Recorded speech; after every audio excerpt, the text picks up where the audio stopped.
Veamos lo que ha dicho.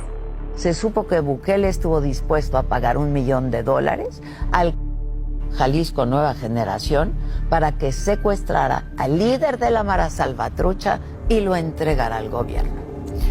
Con el poder y con las elecciones intermedias, Nayib Bukele triunfó en las elecciones de El Salvador con un margen tan abismal que confirma lo que es. Un hombre que llegó al poder por la vía democrática, pero que torció todas las reglas hasta capturar al poder legislativo y a la corte. Desapareció a la oposición. Y todo porque logró de forma absolutamente cuestionable, devolverle la seguridad a la gente. Bukele tomó el miedo a las pandillas, lo politizó y a cambio las personas le concedieron derechos que habían ganado. En El Salvador hoy no hay democracia. Bukele se vendió como un político outsider, de fuera, aunque en realidad nunca lo fue, porque la empresa de su familia estaba ya vinculada con el Frente Farabundo Martí para la Liberación Nacional, o el FMLN, como lo llaman y lo conocen en El Salvador y en el mundo. Y tras haber sido alcalde de Nuevo Cuscatlán y también de San Salvador, terminó haciendo todo lo posible por ser expulsado de ese partido cuando le negaron ser candidato presidencial. Luego de la expulsión, se puso el traje de mártir, que le queda muy bien, y con un nuevo proyecto político se vendió como un aspirante que rompería los paradigmas de la vieja clase política. Nada más alejado de la realidad. Lo que hizo fue capitalizar los errores del bipartidismo en su país y tomó la bandera de la indignación y prometió solucionar los grandes problemas de El Salvador con tecnología al estilo millennial. Habló de sus enormes criptosueños para hacer un Bitcoin, que es una moneda de uso corriente. Por cierto, un proyecto con cargo al erario que no ha tenido mayor éxito. Una vez que triunfó y que llegó a la presidencia, mostró su rostro autoritario. Entró en febrero del 2020 con militares al Congreso exigiendo que le dieran $109 millones para poner en marcha un plan de seguridad del que solo él conocía los detalles.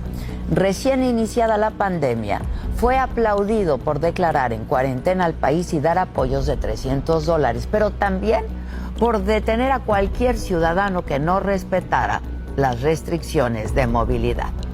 Ya entonces demostraba su mano dura, ese comportamiento paternalista, diciendo que la medicina para corregir el rumbo del país sería amarga. Y en efecto, Bukele tiene a El Salvador en estado de excepción. Desde el 27 de marzo del 2022, algo que no sucedía desde que acabó la guerra civil en 1992.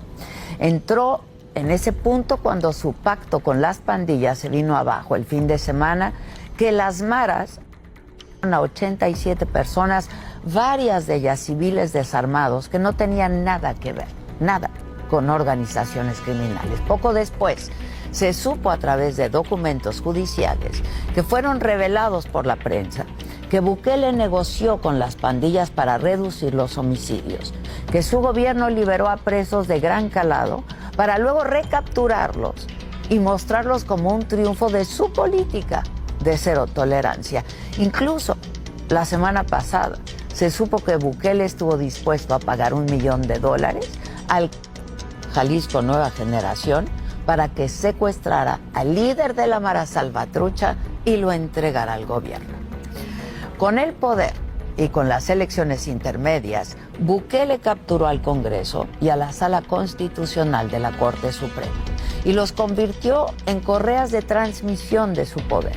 Consiguió reelegirse por una interpretación muy torcida de la ley e hizo campaña a través del miedo, de decirle a la gente que sin él en el poder volverían las maras a las calles, porque así de frágil es lo que presume como un logro. Al frente de El Salvador, Bukele ha encarcelado a más de 70,000 personas en 2 años. En las prisiones han sido 185 personas que estaban bajo custodia del Estado, de acuerdo con la organización Cristosal. Alrededor del mundo, ONGs y activistas han señalado graves violaciones de derechos humanos, detenciones arbitrarias, ausencia de garantías en los juicios y que a pesar del montón de detenciones, hay muy pocas sentencias. En El Salvador, bajo el régimen de excepción de Bukele, se encarcela a quien sea, porque no existe presunción de inocencia, porque militares llegan a las casas a sacar gente para detenerla. Eso es vivir en un régimen de excepción. Bukele es incapaz de presumir otra cosa que no sea atestar las cárceles de personas sin importar si son culpables o no.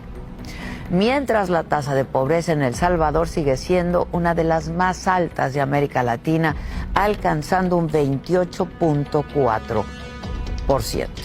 Hoy, 1.8 millones de salvadoreños se van a ir a dormir en la pobreza extrema, según datos del Banco Mundial. Las principales agencias calificadoras como Moody's y Fitch Ratings han advertido que El Salvador va a entrar en impago por haber convertido el Bitcoin en una moneda legal. Bukele no tiene nuevas ideas, como llamó a su partido político. Lo que tiene son ideas autoritarias, miedo a la libertad de prensa, terror a la crítica, pavor de que caiga el telón